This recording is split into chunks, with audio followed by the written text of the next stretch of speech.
ഇന്നത്തെ പ്രതികരണങ്ങളിൽ നിന്ന് മുഖ്യമന്ത്രി പിണറായി വിജയൻ കൃത്യമായ ഒരു കാര്യം പറഞ്ഞു വെച്ചിട്ടുണ്ട്. ഇന്ത്യ മുന്നണിയുടെ പ്രധാനമന്ത്രി സ്ഥാനാർത്ഥി ആയിട്ട് ആരെയാണ് പരിഗണിക്കുന്നത്?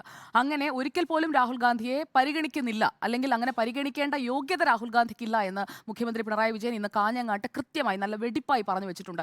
ഇതിൽ കൂടുതൽ ഇനി BJP-യോ നരേന്ദ്രമോദിയോ പ്രചാരണം നടത്തേണ്ട കാര്യമില്ല. രണ്ടും കൽപ്പിച്ചോ എന്നുള്ളതല്ല, ഒരാളുടെ യോഗ്യതയും അയോഗ്യതയും കൃത്യമായി വിലയിരുത്തപ്പെടുന്ന വേള എന്ന് പറയുന്നത് തെരഞ്ഞെടുപ്പാണ്. ആ തെരഞ്ഞെടുപ്പ് പ്രചാരണ വേളയിൽ കൃത്യമായി എണ്ണിപ്പറയുന്ന മറുപടികൾ കഴിഞ്ഞ കുറച്ച് ദിവസമായി നമ്മൾ കണ്ടുകൊണ്ടിരിക്കുകയാണ്. അപ്പോൾ ആ വാക്പോര് കടുക്കുമ്പോൾ പല കാര്യങ്ങളിലും ഒരു വ്യക്തത വരുന്നുമുണ്ട്.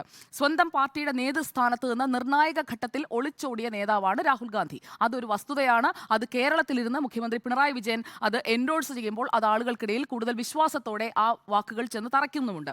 പിന്നെ ഒളിച്ചോടിയ നേതാവ് എന്ന പേരുദോഷം മാറ്റി രാജ്യത്തെ നയിക്കാൻ പ്രാപ്തനാണെന്ന് വിശ്വസിക്കാൻ തക്ക ബലമുള്ള നിലപാട് രാഹുൽ ഗാന്ധിയിൽ നിന്നുണ്ടായിട്ടില്ല. ഈ രണ്ട് കാര്യങ്ങളും പിണറായി വിജയൻ പറഞ്ഞത് കൃത്യമാണ് എന്ന് കരുതുന്ന ഒരാളാണ് ഞാൻ. അതുകൊണ്ട് തന്നെ രണ്ടും കൽപ്പിച്ചുള്ള ഈ പ്രചാരണം അങ്ങനെ തന്നെയാണ് മുന്നോട്ട് പോകേണ്ടത്. പലരെയും പല കള്ള നാണയങ്ങളെയും പുറത്തേക്ക് കൊണ്ടുവരുന്നതിന് ഇതിലൂടെ സാധിക്കുന്നുമുണ്ട്. അതിൽ ഏറ്റവും പ്രധാനപ്പെട്ടത് രാഹുൽ ഗാന്ധിയാണ്. രാഹുൽ ഗാന്ധി, ഞാൻ കഴിഞ്ഞ ചർച്ചകളിലൊക്കെ പറയുന്നുണ്ട്, പ്രശാന്ത് കിഷോർ പറഞ്ഞത് കൃത്യമായ ഒരു കാര്യമാണ്. രാഹുൽ ഗാന്ധി ഒരു ബ്രേക്ക് എടുത്ത് പോയേ പറ്റൂ. രാഹുൽ ഗാന്ധി നയിക്കുകയാണെങ്കിൽ കോൺഗ്രസ് ഇനിയും അധപ്പതനത്തിലേക്ക് തന്നെയാണ് പോകുന്നത്.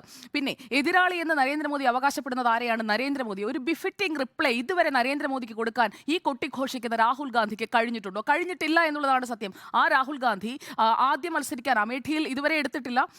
വയനാട്ടിലേക്ക് വരുന്നു. വയനാട്ടിൽ വന്ന് മത്സരിക്കുമ്പോൾ കൃത്യമായ ഒരു പൊളിറ്റിക്സ്, അത് നരേന്ദ്രമോദിക്കെതിരെ അല്ലെങ്കിൽ സംഘപരിവാറിനെതിരെ ഒക്കെ പറയാൻ രാഹുൽ ഗാന്ധിക്ക് കഴിയുന്നുണ്ടോ? കഴിയുന്നില്ല. വയനാട്ടിൽ വന്നിട്ട് പോലും അത് പറയാൻ കഴിയുന്നില്ല. കഴിഞ്ഞ തവണ വയനാട്ടിൽ നിന്ന് പ്രധാനമന്ത്രി വരുന്നു, അത് ജനങ്ങൾ കേട്ടു, ജനങ്ങൾ വിശ്വസിച്ചു. കേരളത്തിൽ നിന്നൊരു പ്രധാനമന്ത്രി, ആ ഹൈപ്പിൽ വീണു. ആ ഹൈപ്പ് ഇക്കുറിയില്ല. അത് കൃത്യമായ ആളുകളിലേക്ക് എത്തിക്കാൻ മുഖ്യമന്ത്രി തുറന്നു പറഞ്ഞു തുടങ്ങിയതോടുകൂടി സാധിച്ചിട്ടുണ്ട് എന്നുള്ളതാണ്. 5 വർഷത്തിന് ശേഷം ആ പഴയ വീഞ്ഞ പിന്നെയും കൊണ്ടുവന്ന് പുതിയ കുപ്പിയിലാക്കി രാഹുൽ ഗാന്ധി റീബ്രാൻഡ് ചെയ്യാണ്. ഏറ്റവും കൂടുതൽ റീബ്രാൻഡ് ചെയ്തിട്ടുള്ള ഇന്ത്യയിലെ നേതാവ് ആരാണെന്ന് ചോദിച്ചാൽ അത് രാഹുൽ ഗാന്ധിയാണ്. ആ റീബ്രാൻഡിങ് പൊളിയുന്നതാണ് കാണുന്നത്. അത് ഒരേ മുന്നണിയിൽ നിന്ന് തന്നെ സംഭവിക്കുന്നു എന്നുള്ളതാണ് വിചിത്രം. ഇന്ത്യ മുന്നണിയിൽ ഉണ്ട് എന്ന് അവകാശപ്പെടുന്ന ഇടതുപക്ഷത്തു നിന്ന് തന്നെ അത് കിട്ടണം, എന്നാലേ അതിന് കൂടുതൽ വിശ്വാസ്യത വരികയുള്ളൂ. ശത്രുക്കളല്ല പറയുന്നത്, മിത്രങ്ങളെന്ന് നമ്മൾ കരുതുന്ന ആളുകൾ തന്നെ സത്യങ്ങൾ പറയുന്നു എന്നുള്ളതാണ് ഈ പ്രചാരണത്തിൽ നിന്ന് മനസ്സിലാക്കാൻ കഴിയുന്നത്. രണ്ടും കൽപ്പിച്ച് തന്നെയാണ് പ്രചാരണം. ശരി, തിരിച്ചെത്താം.